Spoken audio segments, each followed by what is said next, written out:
Artificial intelligence మన భవిష్యత్తును ఎలా మార్చబోతోంది ఈ విషయం గురించి మనం ఆలోచిస్తూనే ఉన్నాం. అయితే ఈరోజు ఒక ప్రముఖ ఏఐ లీడర్ చెప్పిన ఒక మాట గురించి చర్చిద్దాం. అది కేవలం ఒక అంచనా కాదు, మన ప్రపంచాన్ని పూర్తిగా మార్చేయగల ఒక శక్తివంతమైన ప్రకటన. ఈ మాటలు వింటుంటే ఏదో సైన్స్ ఫిక్షన్ సినిమా డైలాగ్లా ఉంది కదా. కానీ ఇది చెప్పింది ఆంథ్రోపిక్ సీఈఓ డారియో అమోడే. అసలొక డేటా సెంటర్లో ఒక దేశానికి సరిపడా మేధావులు ఉండటం అంటే ఏంటి?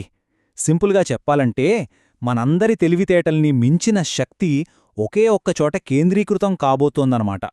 ఇది ఏదో ఊరికే గాలిలో చెప్పిన మాట కాదు. 2035 కల్లా ఇది జరిగి తీరుతుందని అమోడై ఏకంగా 90% నమ్మకంతో ఉన్నారు. ప్రపంచంలో ఎన్ని మార్పులు వచ్చినా ఏం జరిగినా సరే ఇది మాత్రం దాదాపు ఖాయమంటున్నారు. అంటే ఏఐ రంగంలో రాబోయే విప్లవం ఎంత పెద్దదో మనం అర్థం చేసుకోవచ్చు. సరే, ఇంత పెద్ద మార్పు ఎలా సాధ్యం? దీని వెనక ఏదైనా మ్యాజిక్ ఉందా? నిజానికి మ్యాజిక్ ఏమీ లేదు, కానీ చాలా సింపుల్గా అనిపించే ఒక పవర్ఫుల్ ఐడియా మాత్రం ఉంది. దాని గురించే ఇప్పుడు మనం వివరంగా చూడబోతున్నాం.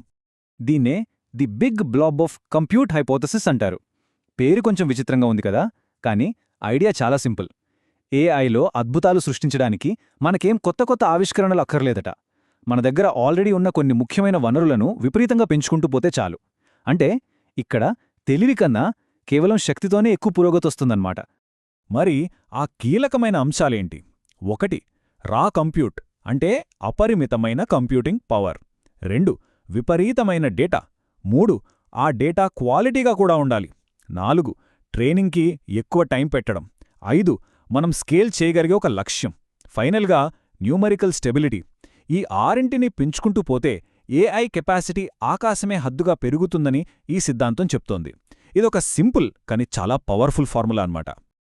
అయితే ఇక్కడో చిన్న ట్విస్ట్ ఉంది. ఈ ప్రోగ్రెస్ అనేది అన్ని రంగాల్లో ఒకేలా ఉండదు. ఇక్కడే మనకొక పెద్ద ఛాలెంజ్ ఎదురవుతుంది. ఏఐ కొన్ని పనుల్ని చాలా ఫాస్ట్గా నేర్చుకుంటుంది, కానీ కొన్నిటికి మాత్రం చాలా టైం తీసుకుంటుంది. దీన్నే మనం వెరిఫయబిలిటీ గ్యాప్ అంటాం, అంటే ధృవీకరణలో ఉండే తేడా. దీని వెనుకున్న లాజిక్ చాలా సింపుల్. ఏఐ ఒక పనిని కరెక్ట్గా చేసిందా లేదా అని మనం ఈజీగా చెప్పగలిగితే ఆ పనిలో ఏఐ చాలా వేగంగా డెవలప్ అవుతోంది. ఉదాహరణకి ఒక లెక్క తీసుకుందాం. దానికి ఒకే ఒక కరెక్ట్ ఆన్సర్ ఉంటుంది, సో దాన్ని చెక్ చేయడం చాలా ఈజీ. ఈ గ్యాప్ ఎలా పనిచేస్తుందో కొన్ని ఉదాహరణలతో చూద్దాం. ఒక పక్క కోడింగ్, మ్యాథ్స్ కాంపిటీషన్స్ లాంటివి ఉన్నాయి. వీటిలో ఏఐ ప్రోగ్రెస్ అస్సలు నమ్మలేనంత ఫాస్ట్గా ఉంది. ఎందుకంటే రాసిన కోడ్ పనిచేస్తుందా లేదా అని చెప్పడం చాలా సింపుల్. కానీ ఇంకో పక్క చూడండి, ఒక అద్భుతమైన నవల రాయడం లేదా మార్స్కి వెళ్లడానికి ఒక ప్లాన్ గీయడం, ఇలాంటి పనుల్లో ప్రోగ్రెస్ చాలా నెమ్మదిగా ఉంది. ఎందుకంటే అద్భుతమైన నవలకి ఒక ఖచ్చితమైన డెఫినిషన్ ఏముంటుంది? అందుకే ప్రస్తుతానికి కోడింగ్ రంగమే ఏఐకి అసలైన ప్లేగ్రౌండ్ అయింది. సరే, ఇప్పుడు రెండో పెద్ద ఛాలెంజ్ ఏంటో చూద్దాం. టెక్నాలజీ ఎంత అద్భుతంగా ఉన్నా సరే అది రియల్ వరల్డ్లోకి వచ్చి అందరికీ చేరడానికి టైం పడుతుంది. ఎందుకంటే మన ప్రపంచం చాలా కాంప్లెక్స్గా, నెమ్మదిగా మనుషులతో, వాళ్ల సిస్టమ్స్తో నడుస్తోంది కదా.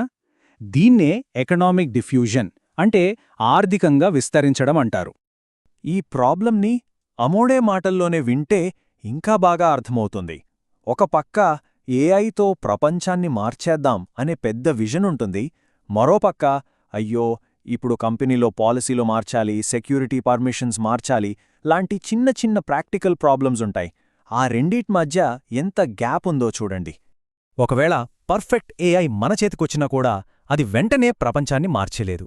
ఎందుకంటే కంపెనీలు తమ వర్క్ఫ్లో మార్చుకోవాలి, పాత సాఫ్ట్వేర్ని మళ్లీ రాయాలి, లీగల్ టీమ్స్ ఓకే చెప్పాలి, సెక్యూరిటీ చెక్స్ అన్నీ పాస్ అవ్వాలి. ఈ ప్రాసెస్లన్నిటికీ బోల్డెడంత టైం పడుతుంది.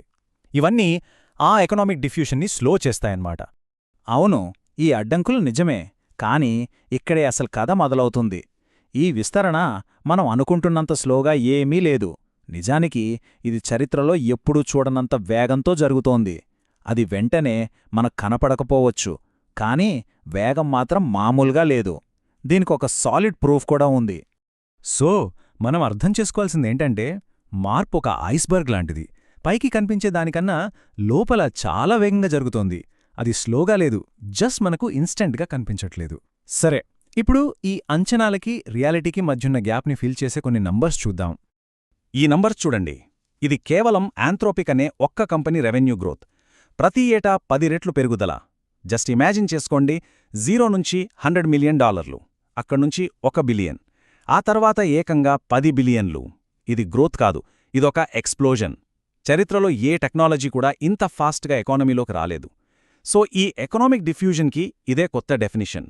సో ఫైనల్గా మనం ఏం అర్థం చేసుకోవాలి? ఏఐ కెపాసిటీలో ఎక్స్పోనెన్షియల్ గ్రోత్ ఆల్రెడీ వచ్చేసింది. దాని వెనకే ఎకనామిక్ ఎక్స్పోనెన్షియల్ గ్రోత్ కూడా వచ్చేస్తోంది. కాబట్టి ఇప్పుడు అసలు ప్రశ్న ఇది జరుగుతుందా లేదా అన్నది కాదు, ఎంత వేగంగా జరగబోతోంది అన్నది. ఈ మార్పు మన జీవితాల్ని, మన ఎకానమీని, మన ప్రపంచాన్ని ఎంత ఫాస్ట్గా మార్చేయబోతోంది, దీని ఇంపాక్ట్ ఎలా ఉండబోతోంది? నిజంగా ఆలోచించాల్సిన విషయం.